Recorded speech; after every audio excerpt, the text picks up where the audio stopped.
신약성경 누가복음 11장 37절에서 44절 말씀을 가지고 온전한 11조란 이와 같은 제목으로 잠시 은혜를 받도록 하겠습니다. 37절을 한번 읽어주시겠습니다. 시작. 예수께서 말씀하실 때 한 바리새인이 자기와 함께 점심 잡수시기를 청함으로 들어가 앉으셨더니. 아멘. 바리새인이 초청을 했습니다. 그래서 점심을 잡수시기 위해서 주님이 이제 그 집에 이렇게 방문을 한 것이 오늘 본문의 이유주이며 또한 그 사건의 발단이 이렇게 되게 됩니다. 여기서 바리새인이 집에 점심 식사 초청 이렇게 나왔습니다. 요즘에 신조어들이 굉장히 많이 등장을 해요. 그래서 제가 말씀을 드렸지만 여러분들이 지금은 대화를 하기 위해서라도 소통을 위해서라도 말을 배우지 않으면 안 되는 시대가 됐다. 그래서 생활 영어를 내가 외국 갈 것도 아닌데 배워야 되느냐 했을 때 사실은 생활 영어가 필요한 부분들이 너무나도 많이 있습니다. 왜냐하면 신조어들이 끊임없이 나와요. 그래서 관심을 갖지 않으면 분명히 한국말을 하기는 하는데 듣고 있으면 무슨 말을 하는지 잘 못 알아들을 때가 있습니다. 왜 이런 말씀을 드리냐면 이스라엘의 점심 식사 이렇게 이야기하고 있는데 이스라엘에서는 각 나라마다 식사 문화가 다릅니다. 그래서 우리나라 같은 경우는 아침, 점심, 저녁에서 세 끼를 이렇게 먹는데 저 가까운 일본만 하더라도 제가 알기로는 두 끼를 먹는다. 그런 이야기를 들은 적이 있고 또 다른 어느 나라는 하루에 네 끼를 먹는다. 이렇게 이야기를 합니다.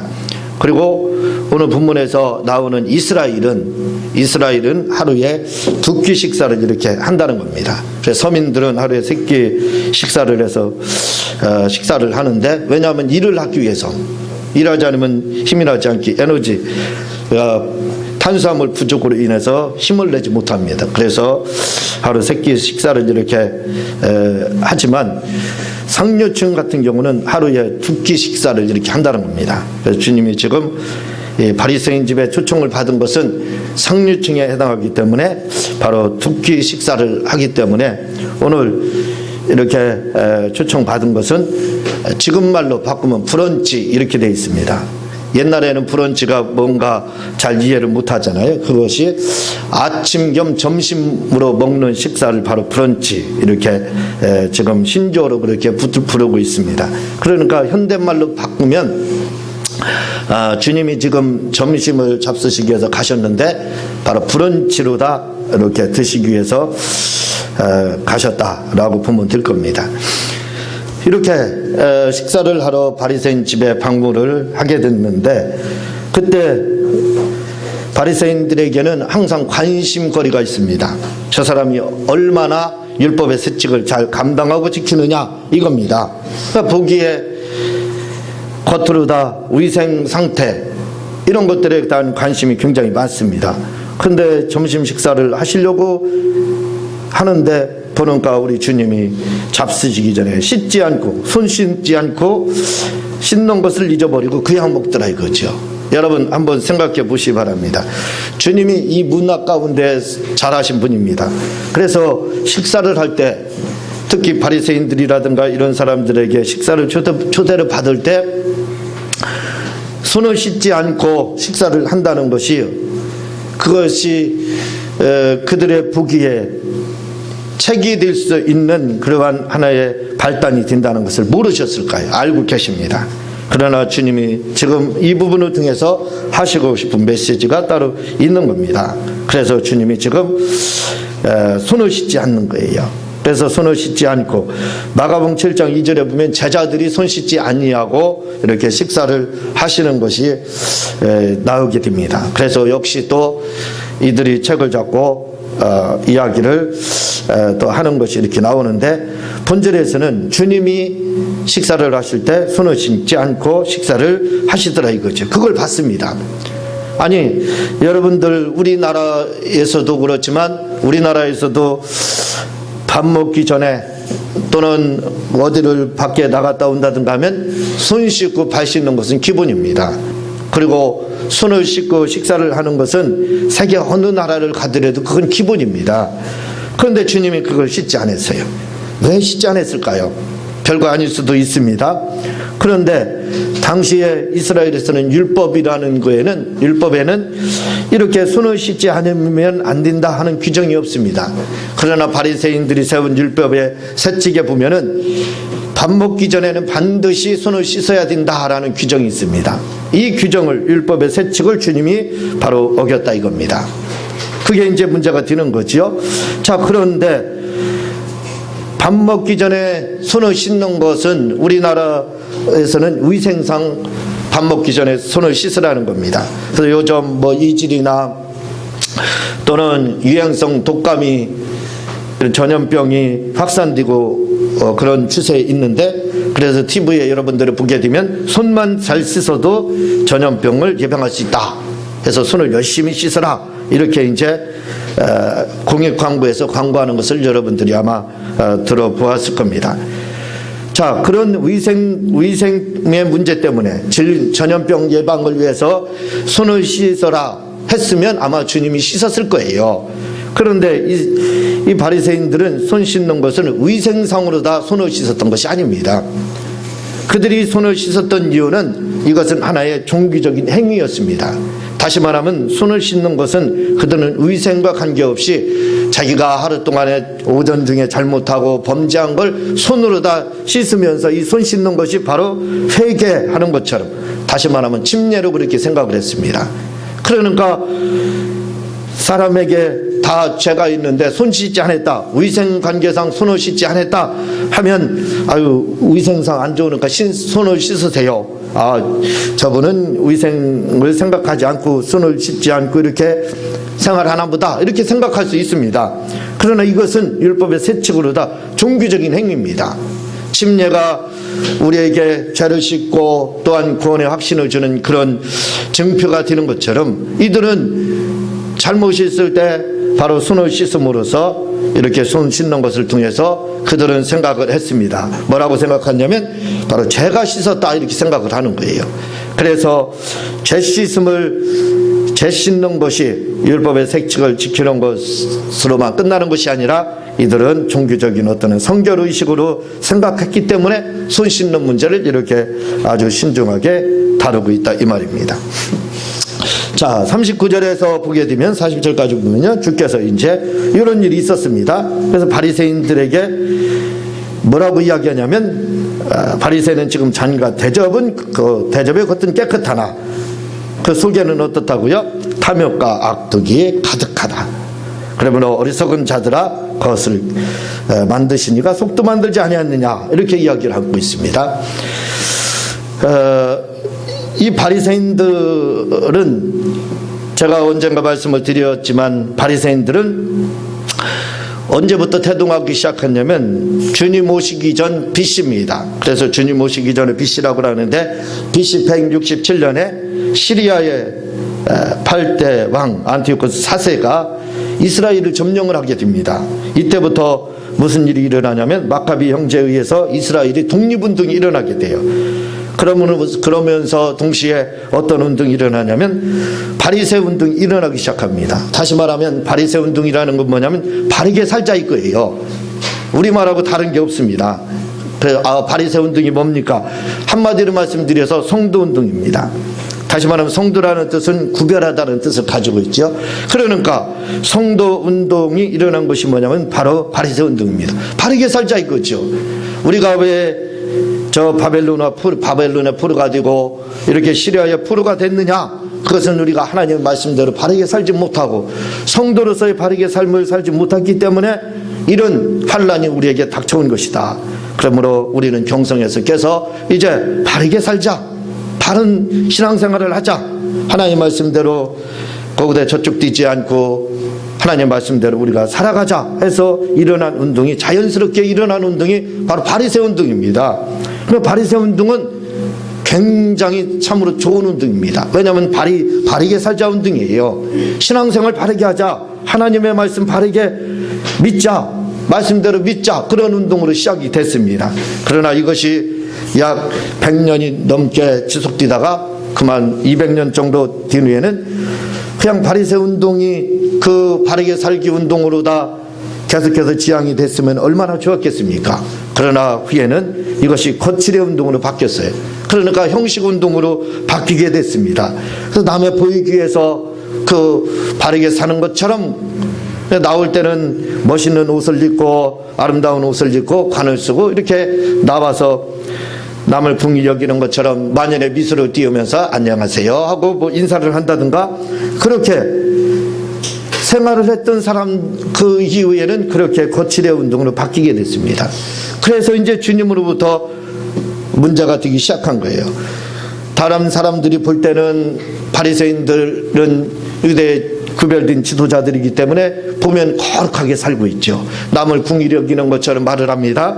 남에게 꿈을 주기도 합니다. 비전도 주기도 합니다. 그리고 사랑하는 것처럼 그렇게 말을 합니다. 그리고 사랑을 행하는 것처럼 구제도 보이는 자리에서 하고 있습니다. 그러나 그것은 속과는 다르다 이거죠. 겉이래는 그렇게 하고 있지만 속은 그렇지 않더라 이거죠. 그래서 주님이 이렇게 말합니다. 너희 바리새인들의 눈은 너희들은 속일 수 있다. 누구를 속일 수 있느냐면 사람은 속일 수 있다는 거예요. 왜? 겉이래가 멀쩡하거든요. 겉은 멀쩡하거든요. 그러나 속은 어떻게 됐습니까? 썩어 문드러졌다 이거죠. 그래서 탐욕과 압득이 가득하다 이거죠. 겉으로 볼 때는 멀쩡한 그릇입니다. 대접입니다. 그러나 여러분 그릇을요 밑에서 위로 이렇게 쳐다보게 되면 어떻게 됩니까? 그릇이 멋있죠. 좋습니다. 그러나요 그 속에 똥이 들어있는지 진흙이 들어있는지 아름다운 보석이 들어있는지 그건 아무도 모릅니다. 그렇죠? 밑에서 이렇게 한번 봐보세요. 그릇을 이렇게 뽑으면 어떻게 돼? 아이고 그릇이 너무 예쁘구나 멋있구나 이렇게만 할 겁니다. 몰라요 그 속에 뭐가 들어있는지. 그러나요 위에서 한번 내려다 보세요. 그 그릇을 위에서 이렇게 한번 내려다 보시 바랍니다. 그러면 어떻게 돼요? 그 그릇 속에 똥이 들어있는지 금반지가 들어있는지 보석이 들어있는지 한눈에 다 보여요. 바로 하나님이 그렇다는 겁니다. 사람이 볼 때는 밑에서 위로 바리새인들을 이렇게 보는 거예요. 아이고 대단하네요. 존경스럽습니다. 어떻게 그렇게 삽니까? 그렇게 되는 거예요.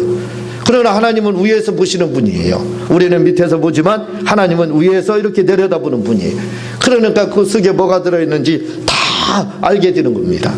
그러니까 주님은 위에서 바리새인을 마치 그릇을 잔과 대접을 위에서 내려보니까 아이고 이거 겉만 멀쩡하구나. 속은 다 문드러졌구나. 그 속에는 탐욕과 악들이 그 한눈에 다 보이는 거예요. 그러니까 주님이 그거에 대해서 바로 책망을 하는 겁니다.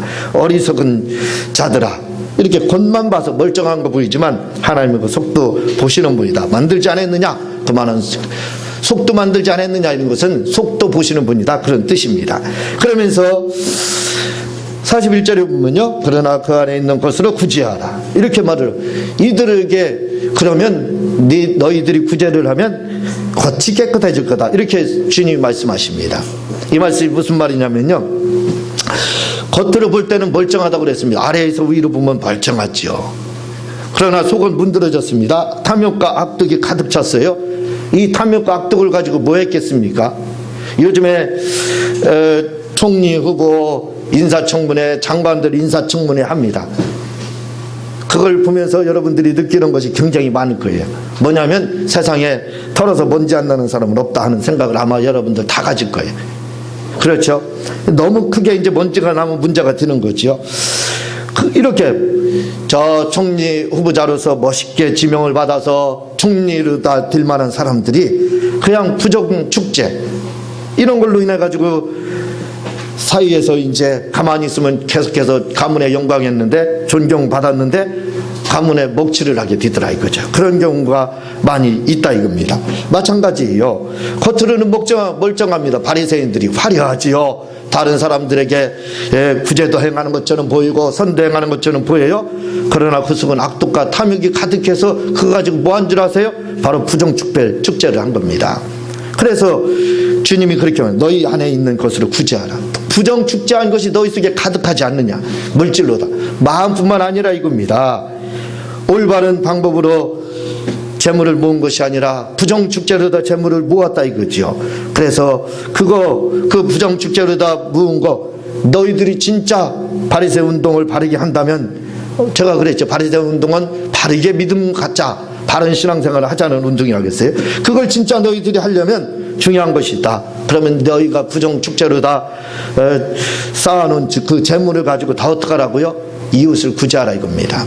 그러면 너희 속도 깨끗한 것이 증명이 된다. 이렇게 주님이 지금 말씀을 하고 있는 겁니다. 그러면서 42절부터 44절까지는요, 이 바리새인들에게 세 가지 화에 대해서 이야기를 합니다. 첫 번째 화가 바로 이제 11조에 대한 문제로다 화를 이야기를 하고, 두 번째 화가 뭐냐면은 화 있을 진저 너희 바리새인이여 하면서 주님이 말씀하는 게 뭐냐면, 회당과 높은 자리에서 시장에서 문안받는 것을 기뻐하는도다, 이렇게 말을 하고 있습니다. 자, 바리새인들이 속이 문드러졌다고 그랬습니다. 그것이 몇 가지 이유가 이렇게 나오고 있습니다. 그 중에 한 가지가 뭐냐면, 속도 잘못됐지만 겉도 잘못된 거, 그 속에서 잘못됐기 때문에 겉도 그런 거예요. 그래서 사람들에게, 바리새인들은 말씀을 드렸지만 존경받는 사람들입니다. 사이에 지도층이거든요. 그러니까 지나가는 사람들이 바리새인 딱 보면 찾아가고 저거 정중하게 안녕하세요 하고 인사를 그렇게 하더라 이거죠. 정중하게. 그러니까 사람들로부터 대단합니다, 어떻게 그렇게 바른 생활 합니까? 겉으로 볼 때는 바른 생활 한다 이거죠. 그래서 사람들로부터 존경을 받더라 이거죠. 이게 문제라는 겁니다. 그래서 주님이 이렇게 문안받는 것을 속은 그렇지 않습니다. 속은 전혀 사람을 긍휼히 여기고 불쌍히 여기는 마음조차도 없어요. 그러나 겉에만 이런 마음을 갖더라 이거죠. 그래서 이들에게 대해서 주님이 너희 그 겉치레가 잘못됐음에 대해서 이렇게 지적을 하고 있는 것을 보게 됩니다. 저희 교회에서 권사 임명을 한 적이 있었습니다. 이렇게 권사 임명을 하면서 제가 당부했던 것이 뭐냐면, 권사라는 것은 사람들에게 존경을 받고 대접받고 높은 위치에서 사람을 억누르고 하는 것이 아니다. 권사라는 것은 권면하는 직분이다. 그래서 사람에게, 다른 성도들, 시험에 든 성도들이 있으면 찾아가서 그를 위로하고 권면하고 시험에 들지 않게끔 그렇게 권면하는 직분이 바로 권사하다, 이렇게 말씀을 드렸습니다. 그런데 후에요, 이제 그분이 없으니까 누군지는 모릅니다.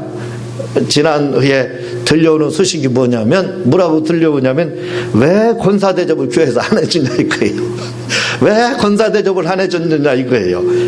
제가 가만히 생각해 봤습니다. 아니, 내가 권사 대접을 안 해준 적이 있는가? 분은 근데 안 해줬다는 거예요. 뭘 안 해줬을까? 그것도 고민입니다. 아직까지도 그 답을 찾지를 못하고 있어요. 나는 충분히 대접을 해줬다고 생각하는데. 그런데 중요한 것은 뭐냐면, 권사라는 것은 직분이라는 것은 집사, 권사, 장로, 목사 뭐 이렇게 올라가죠. 그 직분. 이것은 진급이 아닙니다. 봉사 직분이라 이거죠. 그래서 목사가 되면요, 더 많은 봉사를 해야 돼요. 더 많은 이웃을 섬겨야 되고, 더 많은 사람에게 구제를 행해야 될 그러한 사명이 있는 것이 바로 목사입니다.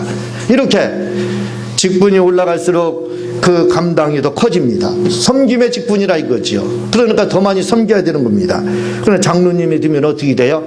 장로님은 어디에서는 20명분, 서리 집사의 40분, 내 몫을 감당해야 되는 것이 장로다, 이렇게 말합니다. 그건 무슨 말이냐면 40분의 11주를 하라, 그런 뜻이 아닙니다. 40명을 막 섬길 수 있는 40명, 40대 1이에요. 그러니까 40명이 섬기는 거하고 그 사람 하나하고 같아야 되는 거예요. 그게 이제 장로입니다. 권사는 20명을 대신해요. 성도 20명을 섬기는 거예요. 혼자 그런 위치에 있는 겁니다. 그러니까 뭐예요? 대접이 아니라 뭐예요? 더 섬기는 겁니다. 그게 바로 권사 대접을 하는 거예요.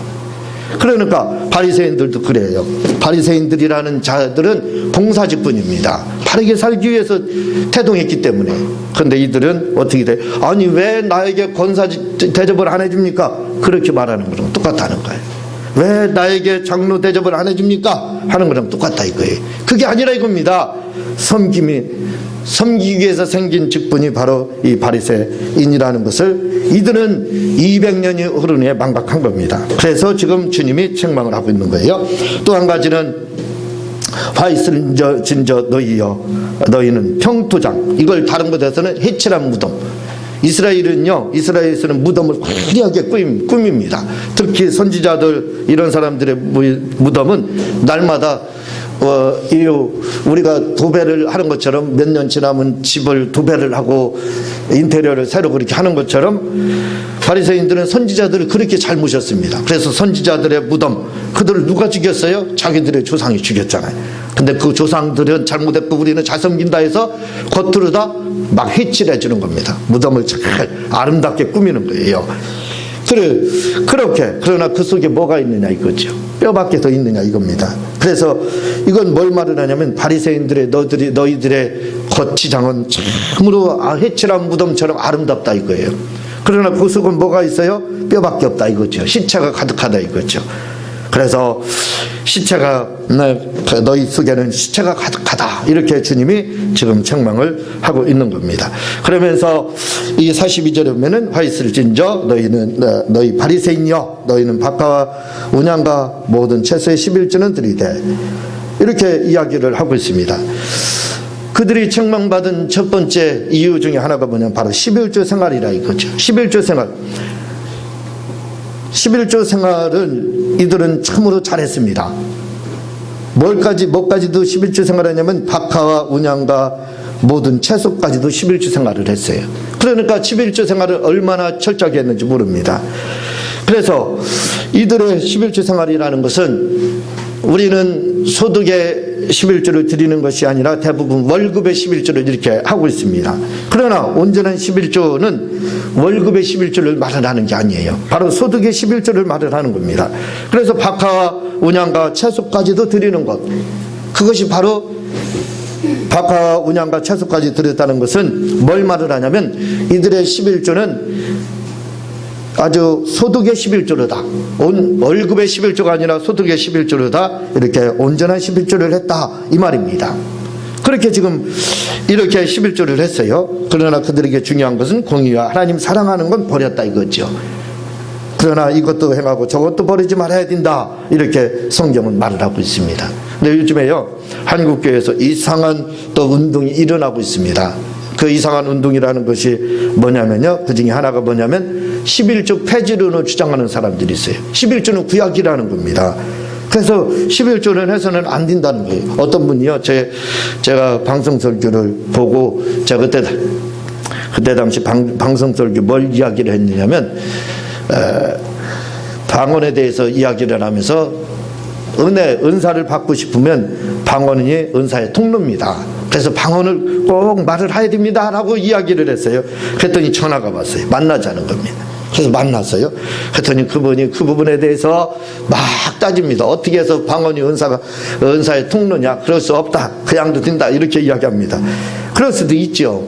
그러면서 그분이 또 한 가지 뭘 이야기하냐면 11조 하는 것이 잘못됐다는 겁니다. 11조를 폐지해야 된다는 거예요. 그것은 구약이라는 거예요. 신약에 남아있지 않다는 겁니다. 아니 그래서 제가 누가복음 11장 42절에 주님이 이렇게 11조에서 이것도 버리지 말고 저것도 버리지 말라고 이렇게 이야기하고 있는데, 아니 그러면 11조 해야 되지 않습니까? 그랬더니 이건 구약이라는 거예요. 이건 눈에 안 들어온다는 거예요. 끝까지 자기 고집을 꺾지 아니하고 그러다가 결국은 이렇게 그래도 해야 됩니다. 말씀에 나와 있으니까 해야 됩니다 하니까 그래도 자기 고집을 꺾지 않더라고요. 그러면서 아주 소리를 지르면서 제가 잘못됐다는 듯이 구약을 주장한다는 듯이 하면서 이렇게 가는 것을 제가 보고 씁쓸한 마음을 금할 수가 없었던 것을 이렇게 기억을 합니다. 그러나 여러분, 말라기 3장 10절에서도 그 전후에서도 분명히 주님이 말씀을 하고 있습니다. 온전한 11조에 대해서 말씀을 하고 있어요. 이 온전하는 말은 헬라어로다 히브리어로 바로 뭘 이야기하냐면 소득의 11조를 말을 하고 있지 월급의 11조를 말하는 게 아니에요. 오늘 식으로 말하면 박하와 운양과 채소까지도 다 소득이 된 것 무조건 다 하나님 앞에 이렇게 드려야 되는 것으로서 이렇게 말씀을 하고 있습니다. 두 번째로요, 이 11조를 그리고 또 할 11조가 있다 이거죠. 이것은 물질의 11조입니다. 박하와 운양과 채소의 11조는 물질의 11조를 말씀을 하고 있어요. 그러면서 주님이 이거 중요하다. 소득의 11조를 하는 거 중요하다. 그러나 또 중요한 게 있다. 그것은 뭐냐면 바로 공의의 11조다. 이렇게 이야기를 하고 있습니다. 이 공의의 11조는 뭘 말을 하냐면 바로 생활의 11조를 말을 하고 있어요. 이 공의라는 말이 헬라어로 뭐라고 되어 있냐면 크리시스라고 되어 있어요. 이 말은 뭐냐면 정의와 의로움 이렇게 되어 있어요. 정의와 의로움, 이게 크리시스 해가지고 공의 이렇게 되어 있는데, 이 공의라는 정의와 의로움이라는 말을 다른 말로 바꾸면 디카이우시네, 옳은 일이라 이거죠. 옳은 일을 행하는 것, 그게 바로 우리가 해야 될 생활의 11조입니다.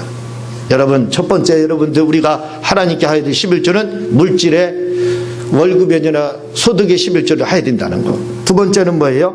공의를 행해야 된다는 것. 바로 디카이오시네라고 해서 옳은 일을 해야 된다 이 말입니다.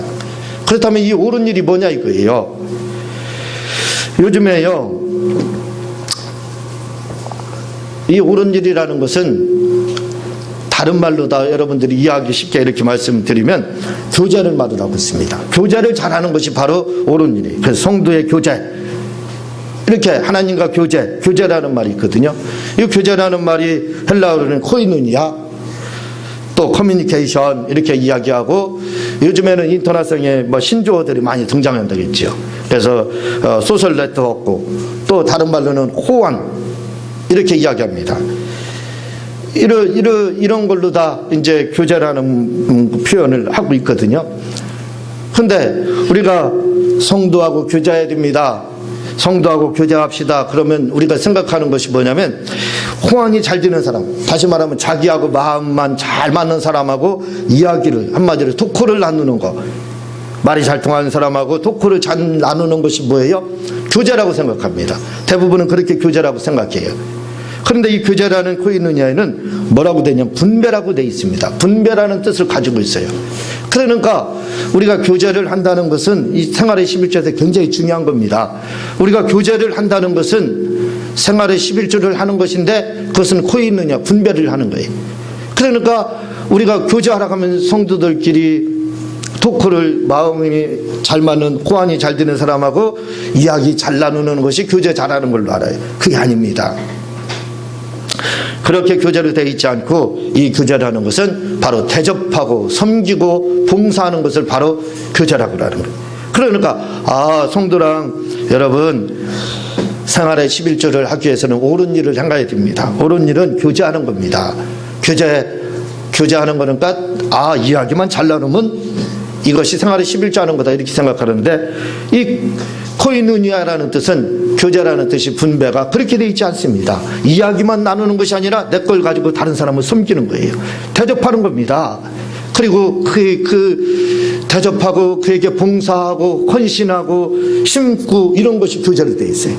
그러니까 우리가 생활의 11조를 잘하는 것이 쉽지가 않아요. 토크만 잘하면 된다. 사람하고 저 사람하고 믿는 성도들 또는 저 안 믿는 성도들하고 이야기만 잘하면 되겠지. 그게 교제가 아니라는 겁니다. 코이누니아에서 대접하라는 거예요. 내 걸 가지고. 그리고 내 걸 가지고 남을 섬겨야 된다는 거예요. 그게 바로 교제다. 코이누니아 이렇게 돼 있습니다. 이 교제를 해야 된다 이거지요. 그러니까 소득의 11조를 해야 되고, 또 공이 나가는 생활의 11조를 해야 되고, 또 한 가지 뭐라고 하고 있어요? 하나님께 대한 사랑, 주님을 사랑하라 이겁니다. 이 세 가지를 하야 뭐예요? 온전한 11조를 한 거라는 거예요. 그러니까 우리는 11조 하면 온전한 11조? 물질만, 월급만. 아니에요. 소득의 11조를 해야 되고, 그 다음에 교제를 잘해야 돼요. 하나님과 교제를 잘해야 되고, 또 믿는 성도들과 믿지 않는 성도들도 교제를 잘해야 돼요. 이것도 바로 뭐예요? 생활의 11조고, 또 한 가지 바로 주님을 사랑하는 겁니다. 제가 누누이 여러분들에게 말씀을 드리지만, 이 주님 사랑하는 것, 이것이 신앙생활이라고 말씀을 여러 번 드려요. 신앙생활이 뭡니까? 예수님 사랑하는 거, 그게 바로 신앙생활이라고 말씀을 드렸죠. 자, 그런데요, 요한복음 14장 15절에 보면요, 너희가 나를 사랑하면 나의 계명을 지키리라 이렇게 말씀을 하고 있습니다. 우리는 사랑 이야기를 하면 립서비스라고 하죠. 말을 잘하는 거, 주님 좋아합니다. 이거 필요해요. 필요하지 않다는 말 절대 아닙니다. 그러나 주님은 말씀을 하고 있습니다. 뭐라고 말씀하냐면 평가를 한다는 거예요. 무슨 평가를 하냐면 너희가 나를 사랑하는지 안 하는지 그걸 평가를 한다는 거예요. 뭘로 다? 립서비스가 아닙니다. 주님 내가 좋아해요, 사랑해요, 그게 아니라는 겁니다. 그것도 본다는 거예요. 주님, 그러나 주님이 나를 사랑하는지 안 하는지 그 사랑을 보는 것은 바로 그렇게 말씀하고 너희가 나를 사랑하면 나의 계명을 지키리라. 계명 지키는 걸 보고 뭐라고 한다고요? 계명을 지키는 걸 보고 저 사람이 립서비스만 하는 게 아니구나, 그냥 말로만 나를 사랑한다고 하는 게 아니라 야, 이 계명을 지키는구나, 다시 말하면 공의를 행하는 겁니다. 그게 그러니까 저 사람이 공의를 행하니까 저 사람은 진짜 나를 사랑하는구나, 그렇게 본다는 거예요. 그래서 주님이 평가를 한다는 겁니다. 나를 사랑하는지 안 사랑하는지 뭘로 다요? 계명을 지키는 것으로 본다, 이렇게 말씀을 하고 있습니다. 그래서 요한복음 14장 23절에도 보면요, 예수께서 대답하여 가라사대 사람이 나를 사랑하면 내 말을 지키리니, 이렇게 말씀을, 내 말을 지킨다 이거예요. 사랑하면. 주님이 말씀을 또 요한복음 14장 24절에 왜 나를 사랑하지 아니하는 자는 내 말을 지키자, 계명을 지킨다, 이렇게 말씀하고 있습니다. 그러니까 계명을 지키는 거 보고 립서비스가 아니라 진실로 저 사람은 나를 사랑하는구나 하고 주님이 그렇게 본다는 겁니다. 여러분, 온전한 11조를 하면은 하나님으로부터 복을 받습니다.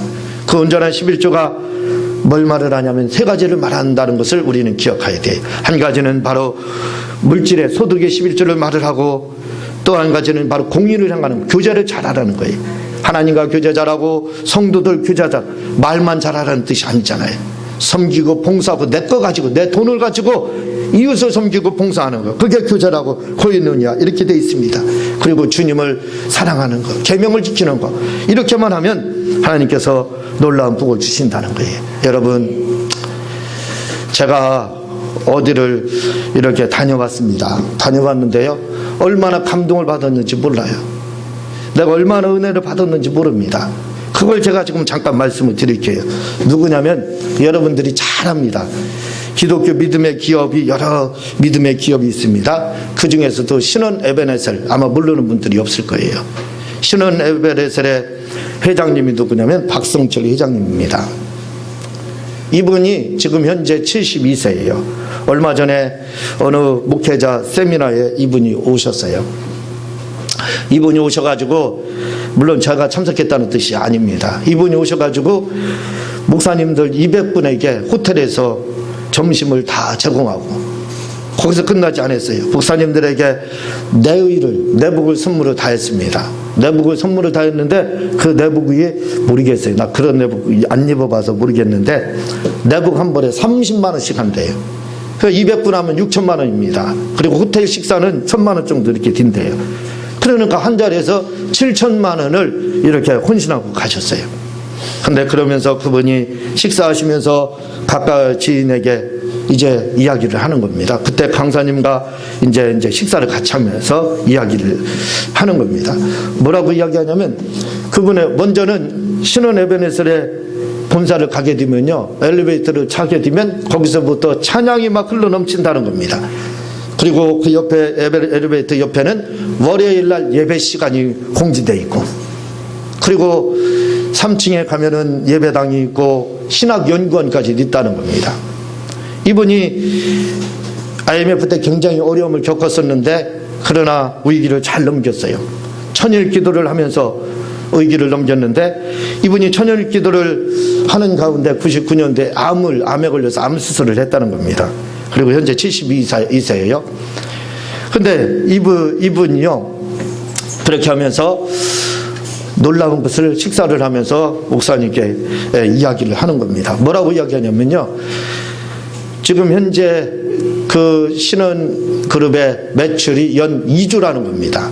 중국까지 진출하고 공장이 지금 개성공단에 있어요. 근데 연 매출이 2조고, 그리고 그분이 한 달에 11조를 2억을 한다는 겁니다. 그 중에서 1억은 섬기고 있는 교회에다 이렇게 하고 있고, 그리고 1억은 자기가 그룹을 운영하면서 교회를 건축한 게 한 100여 개가 든대요. 100여 개 교회에다 교회만 건축한 것이 아니라 거기에다 1억을 11조를 이렇게 보내고 있다, 이렇게 이야기를 하는 겁니다. 거기서 끝나는 게 아니에요. 그분이 얼마나 신실하고 하나님께 온전한 11조, 진짜 생활의 11조까지 하는지, 그분이 신앙생활 30년을 지금 한 교회에서 하고 있는데 뭐라고 이야기하냐면 30년 동안 그분이 회장님입니다. 얼마나 바쁘겠어요. 그런데 30년 동안 주일 낮 예배, 저녁 예배, 수요 예배 빠지지 않고, 그리고 새벽 예배까지도 30년 동안 빠지지 않고 이렇게 온전히 지키고 있다, 이렇게 말을 하는 겁니다. 그뿐만 아니라 토요일에만 되면요 얼마나 바빠요. 회장님인데. 그리고 회장님이면 안 해도 됩니다. 그런데 토요일 날요 27년 동안 가족, 20년 동안입니다. 20년 동안 그 가족들이요 토요일 날 와가지고 그 교회를 청소한다는 거예요. 장로님입니다, 현재. 그리고 그분이 27년 동안, 지금 현재 27년 동안, 그리고 주일날 새벽에 화장실 청소를, 새벽 예배 마치고 화장실 청소를 혼자 다 한다는 거예요. 그리고 거기서 끝나는 것이 아니에요. 이분이 주일날 예배를 마친 후에 예배 마치고 예배 드렸으니까 집에 돌아가야지, 그게 아닙니다. 10년 동안 매주마다 1시간 동안 이렇게 나가서 전도하고 있다, 이렇게 말을 하는 거예요. 그러니까 하나님께서 그분에게 복을 주셔가지고 지금 연매출 2조, 그리고 개성공단에 지금 회사가 있다고 말씀드렸죠. 그런데 개성공단에 교회를 하나 졌는데, 저 개성공단은 북한입니다. 북한에 교회 짓는 게 쉽지가 않아요. 그런데 허가를 받아가지고 교회를 졌는데, 교회 졌다가 하니까 우리 교회처럼 작은 교회 진 것처럼 생각하지요? 아니라는 겁니다. 1300명이 한꺼번에 예배 드릴 수 있는 그러한 대형 교회, 대규모의 교회를 이렇게 건축했다라고 이야기하는 것을 들어보았습니다. 저는 그걸 들으면서 제가 말씀으로 생각하면서 온전한 11조가 어떻게 생활하는 것이 바로 온전한 11조 생활을 하는 것인가, 이렇게 생각했을 때 바로 박성철 신원 에베네셀의 회장님처럼 그렇게 신앙생활하는 것이 온전한 11조의 공의를 행하고, 그리고 주님을 그것이 온전히 사랑하는 생활의 11조가 아닐까, 저는 그렇게 생각했습니다. 우리 모두 박성철 회장님처럼 주님이 말씀하신 것처럼 온전한 11조를 해서 하나님께 큰 영광 돌리시기를 주님의 이름으로 부탁을 드립니다. 제가 이 시간 우리 지어삼 창하고 통성으로 기도하는 시간 갖도록 하겠습니다. 주여